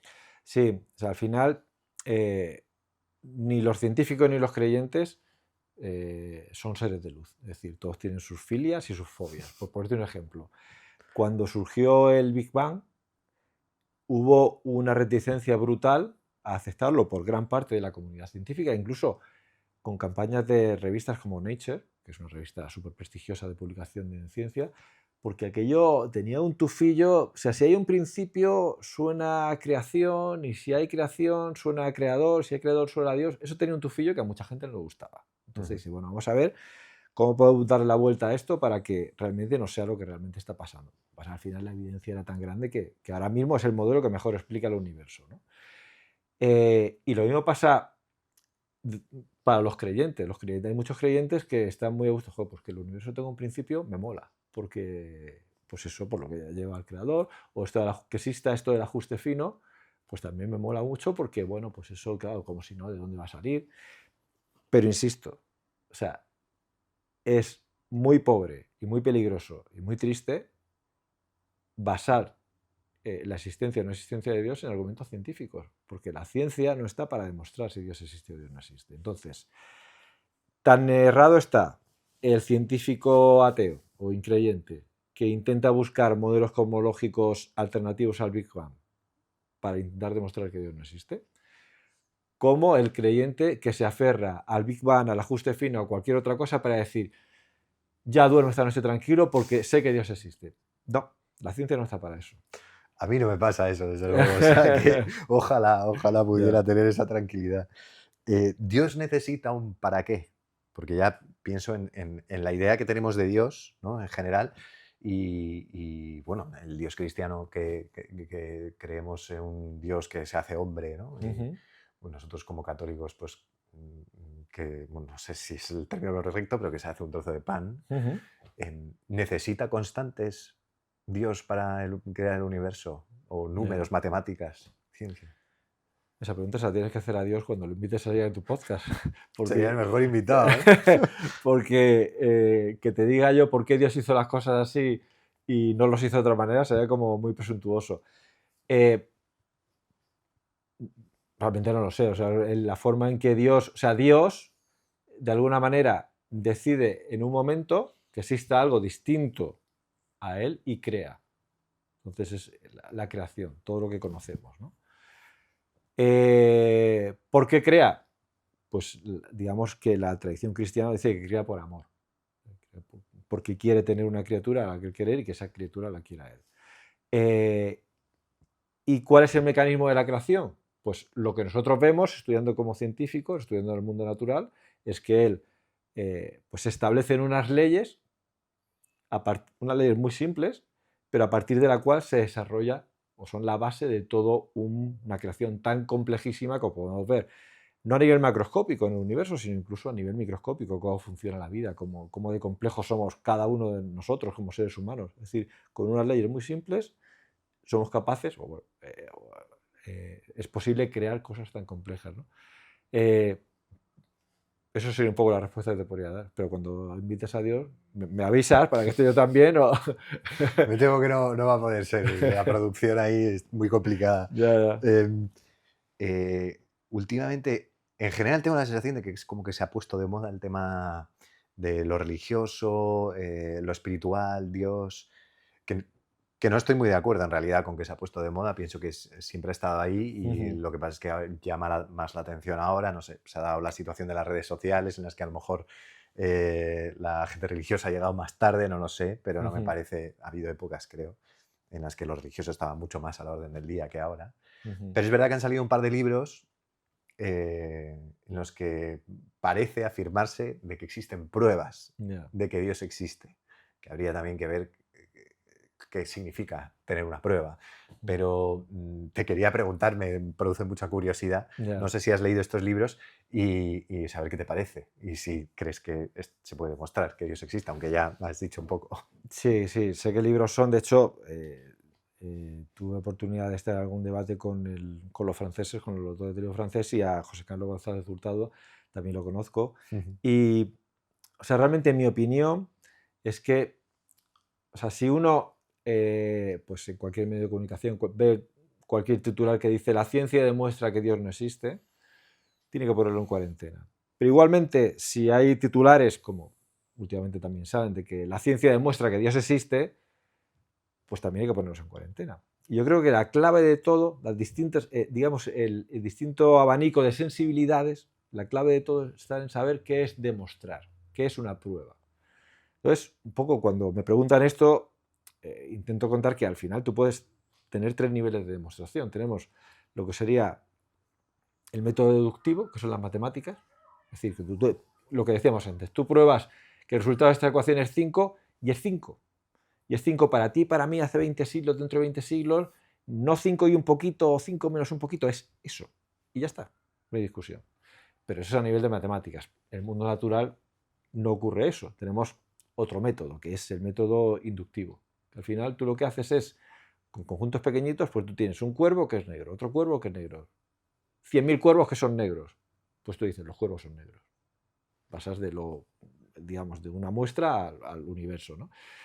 Que lo mismo, pero claro, eso puede ser que descubran un cuervo blanco y entonces pues ya tienes que ampliar tu teoría de por qué no todos los cuervos son negros, ¿no? Entonces sería una prueba. Tú has probado, están las pruebas, el primer nivel sería las pruebas matemáticas, luego las pruebas que te da el método científico, que siempre van a ser refutables, siempre puede encontrar algo que me diga, oye, no, esto, encontrar un contraejemplo, ¿no?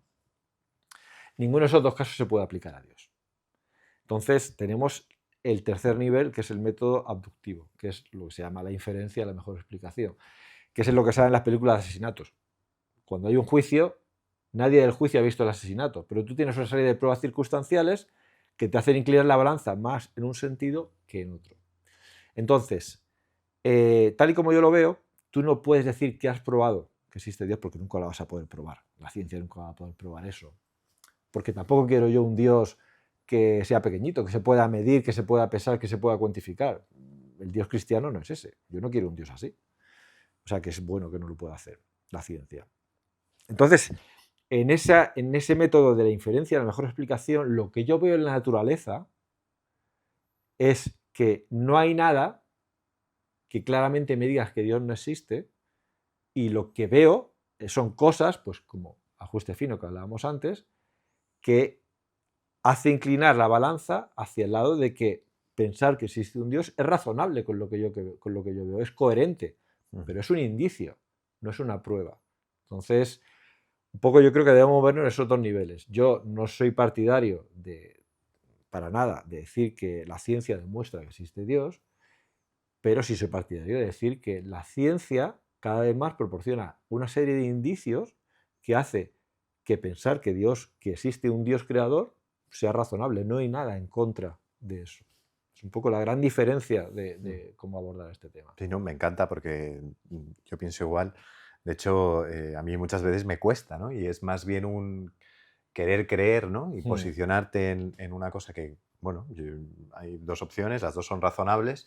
Yo quiero creer en esta, porque Ujú. tengo la sensación, porque pues también mi cultura, mi educación, y Claro. para mí es como una decisión. Pero si algo sé seguro, que esto no es cuestionable, es que soy un ser limitado. Lo he comprobado en mi vida, en mi día a día, y mi pobre Ana, mi mujer, lo sufre todos los días, ¿no? Em, pero a veces tengo la sensación de que en estos libros, concretamente en uno, aunque tengan cosas muy interesantes, ¿eh? Y Ujú. yo he escuchado entrevistas y tal, estoy investigando, a mí no me gusta tampoco, como una cosa es o sí o no, o verdad o no. Bueno, hay grises, ¿no? Hay Sí, cosas que dicen que me sí. parecen muy interesantes a tener en cuenta y otras que, bueno, no tanto.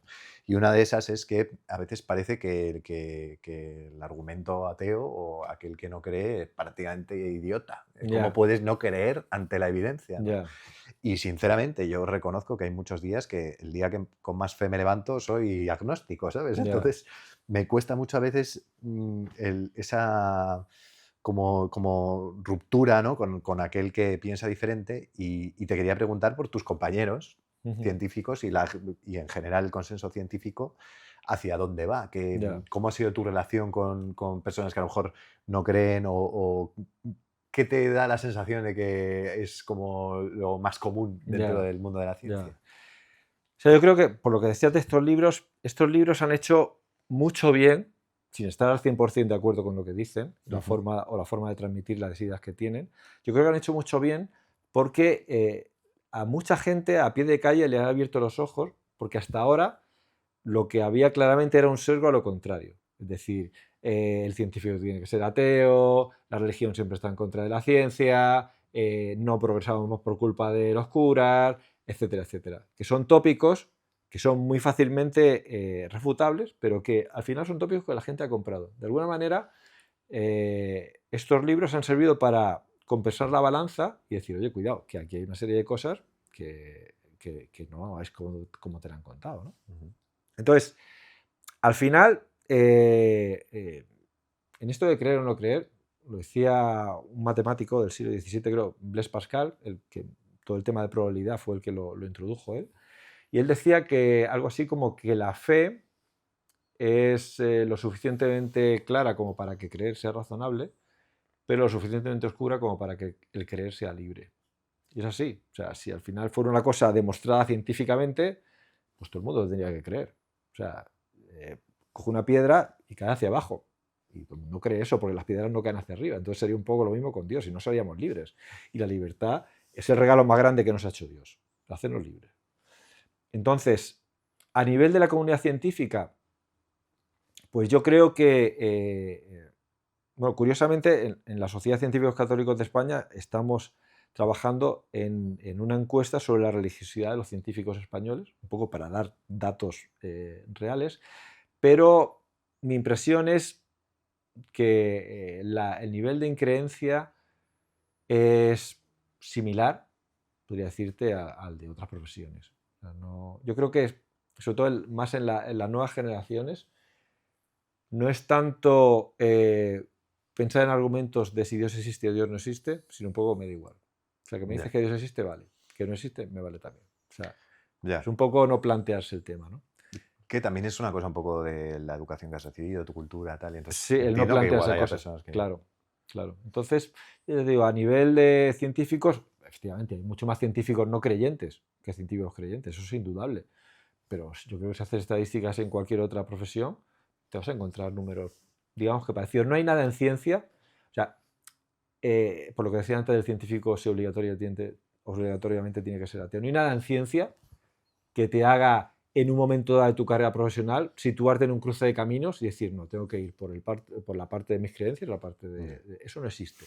Sí que existe lo contrario, que a veces pues alguien que no se haya planteado la existencia de Dios, pues estudiando a través de la ciencia, viendo las leyes que existen, el orden que hay, la complejidad, la belleza, etcétera, etcétera, puede empezar a plantearse cosas que antes no se había planteado. Eso sí que ha pasado, ¿no? Entonces, pero o sea, si tú eres ateo,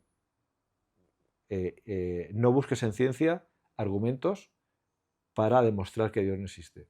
Plantea otras cosas, por ejemplo, el problema del mal, que hablábamos antes. Eso con mucho más misterioso, pero no intentes buscar en ciencia argumentos para sostener tu hipótesis, porque no lo vas a encontrar. La ciencia no proporciona argumentos ateos.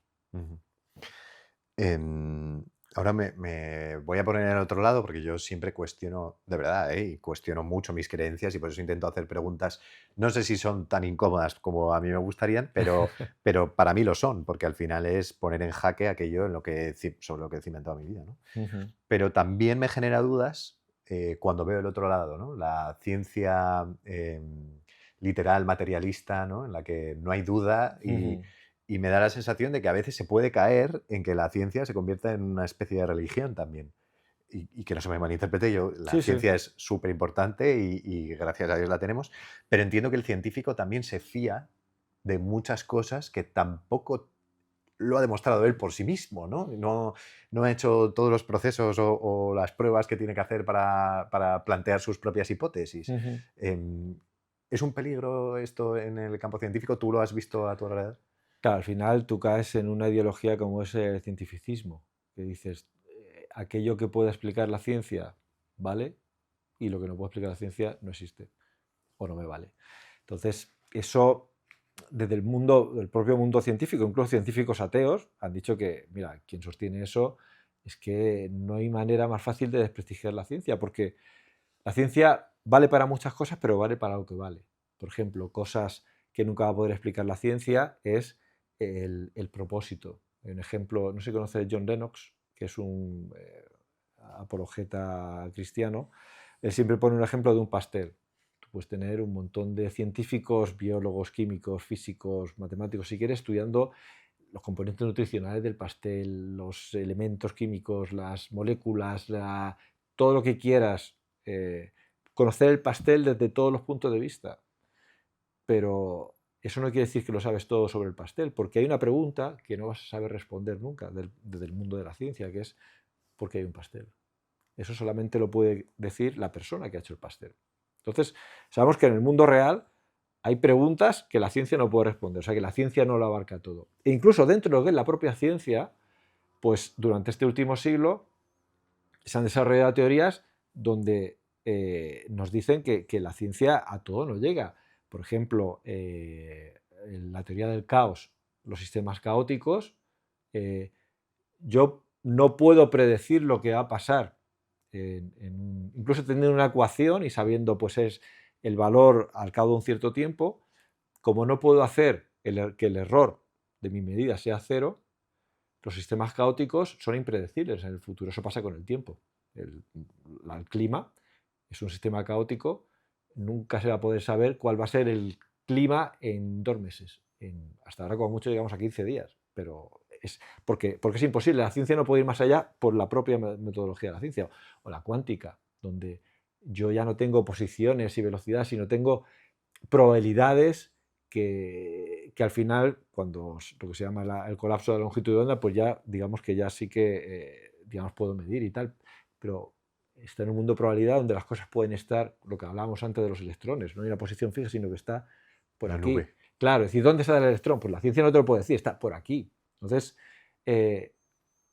podemos plantearnos preguntas de fuera del ámbito de la ciencia, que la ciencia no responde, e incluso también dentro del mundo científico, la ciencia tiene sus limitaciones, con lo cual pensar que la ciencia lo abarca todo es un error. Perdona mi cerebro de padre que duerme 4 horas al día, pero hay un término para, por ejemplo, los agujeros negros o antes del Big Bang que se llama, ¿cómo se dice? Que es un momento en el que las reglas de la física no valen, ¿no? Las que tenemos porque no... Sí, ¿cómo una se dice? singularidad. Eso, la singularidad. Me Sí, parece súper curioso eso, que haya cosas concretas en las que nada de lo que hemos aprendido sirve para claro, nada, ¿no? claro. Es increíble, es espectacular. Sí, hasta ahí la ciencia llega hasta un punto, pero no puede, en la singularidad no sabes lo que pasa. No sabes lo que pasa porque es como, que te digo yo, es como dividir por cero. O sea, no puedes, no tiene sentido. Es Ya, decir, quiero repartir 0 pasteles entre una persona. ¿Qué sentido tiene eso? No, no hay, pues es lo mismo. qué Puede pasar. curioso. Esto es una curiosidad mía que me planteé cuando estaba preparando la entrevista. En la ciencia, yo creo que en general los seres humanos como que queremos ser previsores, ¿no? Tener todo como calculado, nuestras normas, nuestro tal, y cuando nos sacan, es difícil sacarnos de lo que nosotros creemos y lo que a nosotros nos gusta y tal. En la ciencia, ¿lo más probable es lo esperable? ¿O a Mm. veces en la ciencia la naturaleza te sorprende y piensas que va a ir por un lado y de repente va por todo lo contrario? La naturaleza siempre sorprende, siempre. Por ejemplo, hablábamos antes de los planetas extrasolares, los planetas fuera del sistema solar. Hasta el año 95, el único modelo que teníamos de sistema solar era el nuestro, que es, como sabes, pues tenemos el Sol en el centro, los planetas pequeñitos, rocosos, cerca del Sol, y los gigantes gaseosos, o los helados, fuera.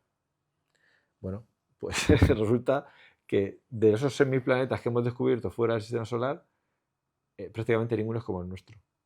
O sea, hemos encontrado configuraciones que pensábamos que era imposible que existieran, y existen. Hemos encontrado tipos de planetas, supertierras, que no existen en el sistema solar y existen alrededor de otras estrellas. Hemos encontrado un montón de cosas que nadie esperaba que fueran así. Y eso pues ha dado pie a tener que replantearse todas las teorías de formación de sistemas planetarios, y ha sido un gran avance en ciencia, ¿no? Esto es un ejemplo, pero vamos, en ciencia la naturaleza siempre sorprende. Hay cosas, efectivamente, hay muchas cosas que son como tú. Por ejemplo, volvemos a lo del viaje este a la Luna. Pues la gravedad funciona como yo espero que funciona, y así la nave puede volver a la Tierra y amerizar donde tiene que amerizar. Pero luego hay tanto desconocido en el universo que la naturaleza sigue sorprendiendo siempre. ¿Qué es lo que más te sorprende a ti de la naturaleza? Puf, pues no sé, por ejemplo, que haya leyes. ¿Por qué no vivimos en un caos? O sea, ¿de dónde salen esas leyes? ¿Por qué el universo es comprensible? O sea, ¿por qué tenemos ciencia? ¿Por qué tenemos unas leyes que me permiten que, observando el universo, yo pueda deducir esas leyes con unas cosas que son las matemáticas? ¿De dónde salen las matemáticas? O sea, es un formalismo es una herramienta que utilizo para explicar el universo. O sea, ¿por qué es comprensible? ¿Por qué es complejo? Porque realmente es súper complejo. O sea, es que no ya el universo, pero ponte a estudiar el ser vivo, las células. O sea, es que bajes a nivel que bajes, cada vez de una complejidad mayor. Porque está tan bien ordenado todo. O sea, si te pones a atrás, no tiene mucho sentido que todo esté tan bien ordenadito y sea tan complejo y sea tan como es, ¿no? A mí eso me sorprende mucho. A mí me fascina la música, que, que en un universo tan silencioso, ¿no? Creo que en el espacio no hay sonido, Eso ¿no? No digo. hay nada. Aquí existan unas notas que son esas y no otras las que suenan bien. O sea, la no sé qué sinfonía de Beethoven ya existía. Él en el fondo solo fue ordenando las Exactamente. notas. Es Sí. increíble que exista eso en la naturaleza y que a nosotros nos haga sentir cosas, recordar momentos, personas, situaciones. O sea, me parece increíble. Sí, O sea, sí, sí. es como que no Lo que me lo decías sé tú antes explicar. es que te explota la cabeza. Sí, total. Eso es uno Sí, de sí. esos momentos o esos pensamientos que dices, "Pf, me estalla". Ujú. Bueno, ya estamos llegando al final y te quiero hacer esas preguntas que le hago a todo el mundo. Has mencionado varias veces en la entrevista que no utilicemos el ajuste fino como para fundamentar nuestras creencias, ¿no? Ujú. ¿Por qué crees tú en Dios? ¿Por qué Enrique cree en Dios? Es una buena pregunta. A ver, uno podría decir, bueno, pues porque yo he nacido en un país con tradición católica, me he criado en una familia católica, he ido a los maristas, como te decía antes, que es un colegio católico. Vale, eso ayuda, pero joder, como yo, o sea, tanta gente ha seguido la misma trayectoria vital y luego eso no le ha sido suficiente por el motivo que sea y ha dejado de creer. O sea que eso no es una condición suficiente para creer, ¿no? Luego uno podría decir, pues no sé, a ver, puede ser, por ejemplo, que a medida que has profundizado en estos temas, pues desde el punto de vista filosófico, tanto cuenta pues, que la gran mayoría de los filósofos piensan que existe algo así como un creador, que es más razonable creer que no creer. La ciencia también, lo que decíamos antes, inclina la balanza más a la existencia de un creador. Vale, pero tampoco te vale, porque si no todos los filósofos o todos los científicos serían creyentes, entonces tiene que haber algo más, ¿no? Entonces, al final, esto de creer tiene como 3 patas. Se le llama inteligencia, voluntad y gracia. Inteligencia es que, bueno, pues tú tienes que ser consciente a través de todo eso, a nivel cultural, histórico, filosófico, científico, de que es razonable que exista un creador, que no es una entelequia, no es un minotauro. Un minotauro puede existir. Eso sería la parte de inteligencia, saber que existe. Luego voluntad. Tú eres libre, decir, vale, sé que existe, pero por un motivo que sea, a mí no me interesa creer en él, o seguirlo, o saber lo que dice. Entonces tienes que tener voluntad, tienes que querer creer. Y luego la tercera parte, que es la más difícil, que es la gracia, que es un regalo de Dios. Porque al final, o sea, la clave del cristianismo, del catolicismo, o sea, Benedicto XVI decía que la fe es el encuentro con una persona, que es Cristo. O sea, el cristianismo no son una serie de ideas bonitas que a mí me gustan, no es una ideología, no es un conjunto de ideas que a mí me gusta y las sigo, no. El cristiano sigue a una persona de carne y hueso, entonces, que es tu amigo. Es eso lo que sigue un cristiano, ¿no?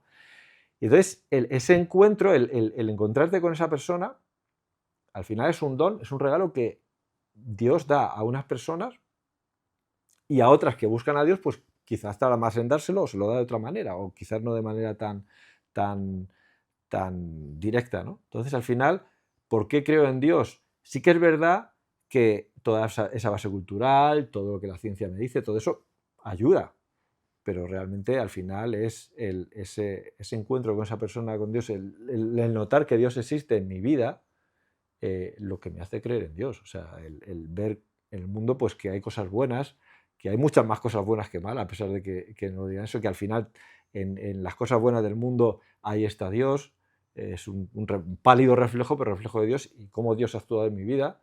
Es ahí en la experiencia subjetiva, donde más es la base más fuerte para pensar que por qué creo en Dios. ¿Podrías poner un ejemplo de esa experiencia para entenderlo? Realmente no es una experiencia, o sea, hay gente, te puedes encontrar testimonios de gente que, pues no sé, estaba desayunando en su casa y de repente ¡fua!, vio a Dios y de repente empezó a creer, ¿no? En mi caso es mucho más normalito. Es decir, yo, bueno, o sea, sí que es verdad que he tenido un soporte, un sustrato cristiano, pero también hubo una época en mi vida que tampoco era mucho más cómodo no seguir un poco pues aquello que el cristianismo, la iglesia, un poco por donde, el camino por donde uno tendría que seguir, ¿no? Y bueno, por circunstancia de mi vida, pues cada vez me fui acercando más y entonces me di cuenta que realmente es que me estaba perdiendo una cosa. O sea, realmente, yo recuerdo, estuve muchos tiempos sin ir prácticamente a misa y cuando volví a ir, digo, esto va a ser un rollo. Y esta gente que va a misa tiene que ser muy rara y tal, ¿no? Y al final lo que te das cuenta es que una de las palabras que más se repite es alegría. Y que los cristianos, un buen cristiano, decía Chesterton, creo que decía que un cristiano triste es un triste cristiano. O sea, porque al final lo que o sea, es una cosa tan grande saber que existe Dios, que hay un Dios que te quiere, que te promete una vida eterna, que ha muerto por ti. O sea, que no es un Dios al cual tú tengas que hacerle sacrificios humanos para que esté bien contigo, sino que ha sido Él el que ha muerto por ti. O sea, es que es una pasada. Es decir, es que es algo tan grande y una alegría, es que como que te cambia la vida, ¿no? Te llena tanto que al final tú lo tienes que transmitir. Es que te cambia el día. Yo puedo contar cosas en mi vida que se piensa y dice, bueno, esto es que lo típico que dices, no, yo es que soy así. O sea, es que no voy a cambiar, es que es imposible que cambie porque yo soy así. Y Dios es tan listo y tan bueno que sin menoscabar tu libertad, sin forzarte, al final te va guiando al cabo de muchos años, y te va diciendo, ¿te das cuenta? Como por aquí eres más feliz que por ahí. ¿Te das cuenta tú mismo? Y entonces, al final terminas así. O sea, no te podría decir, en mi caso personal, no es San Pablo que se cae del caballo y oye a Cristo, ¿no? Pero es simplemente la experiencia vital del día a día, cómo poco a poco Dios te va guiando esa conciencia de decir, quizás esto, quizás cueste más, pero es que al final merece más la pena que este otro camino. Y te va guiando y al final uno mira para atrás y dice, joder, o sea, es que, o sea, hace 20 años yo no iba robando bolsos por la calle a las ancianitas, pero es que ahora es que soy mucho más feliz con lo que tengo. Por aquello de seguir con lo del el cuestionarse y tal, te quería preguntar a ti como científico, pero también como creyente, como persona, si hay algo así concreto que te haga dudar, algo, o bueno, si dudas algunas veces. Yo creo que todo el mundo duda. O sea, incluso los grandes santos han tenido periodos de oscuridad, ¿no? Han tenido noches oscuras. Y eso, al final, estamos en un mundo donde también existe el mal, existe la tentación y existe la duda, porque al final lo que decía antes, Dios nos ha hecho libres de quererlo o no quererlo. Él nos da como pistas, pero nos deja totalmente libres para... Y siempre hay casos en que dices, joder, pues yo no me merezco esto. O por qué pasan estas cosas, o por qué hay cáncer infantil, o por el problema del mal que decías antes. Tantas cosas que dices, o sea, si alguna vez me merezco ir al cielo, tengo la lista de cosas para preguntar, oye, esto, ¿por qué? Y entonces lo entenderé, ¿no? Entonces, yo creo que la duda, no hay creyente que no haya tenido dudas. O sea, pero incluso los grandes santos han tenido grandes dudas. Y bueno, al final el santo no es la persona perfecta, el santo es aquel que se cae y se levanta. Ya para terminar, ahora en esta temporada del podcast, la última pregunta es al revés. Es una pregunta que haces tú para el siguiente invitado. Aquí hoy me pasa una cosa curiosa y es que el próximo invitado es el único que no sé todavía de esta temporada. Ajá. En los anteriores siempre sabía quién era y lo he dicho, pero esta vez no lo sé. Además, lo que hago es dar la pregunta del anterior y justo la entrevista anterior es una entrevista que había grabado antes de esta temporada, por tanto, tampoco tienes pregunta, pero ya te he hecho muchas, o sea, qué que bien, estás librado. seguro que era difícil. Entonces, bueno, si se te ocurre alguna pregunta para el próximo invitado, una pregunta que te hagas tú, que no tiene por qué ser muy intensa ni profunda, puede ser lo que sea, una pregunta para el próximo invitado. No tiene por qué ser científica. No tiene por qué. Una que te hagas tú y que te parezca interesante. Pues puedes pensar, porque luego corto lo que sea. No, yo creo que esto a veces. Por ejemplo, pues científica, aunque no tenga por qué ser. O sea, si tú pudieras, imagínate, tuvieras todos los recursos del mundo posible y realmente el resultado de tu investigación no tuviera ningún efecto secundario maligno, ¿qué te gustaría descubrir? ¿Qué te gustaría saber? ¿Qué te gustaría que la ciencia descubriera? Qué buena pregunta. ¿Qué te gustaría a ti? ¿A mí?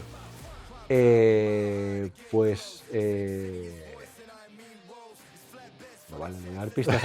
Vale, no te digo. Pues por ejemplo, pues eso, ¿por qué hay algo en lugar de nada? Yo creo que esa es la pregunta clave. Porque si tú contestas eso, es un poco como la ficha de dominó. Ya todo lo demás viene un poco sobrevenido. Pero ese paso de la nada, eso que no entendemos, a algo, del no ser al ser, pues estaría muy bien saberlo. Incluso del ser a ser lo que somos nosotros ahora, que nos preguntamos el por qué. Claro, o sea, me parece claro. la leche. O sea, cómo emerge la conciencia. O sea, es decir, cómo empezamos a pensar. Qué guay, buena pregunta. Sí. Pues Enrique, muchísimas gracias de verdad por tu tiempo, me ha parecido interesantísimo. Un placer estar aquí contigo, charlando. Un gusto, así que bueno, ya hablaremos y ojalá que también con Josué algún día y seguimos filosofando. Claro que sí. Muchas gracias, Enrique. Nada, un placer. Perfecto.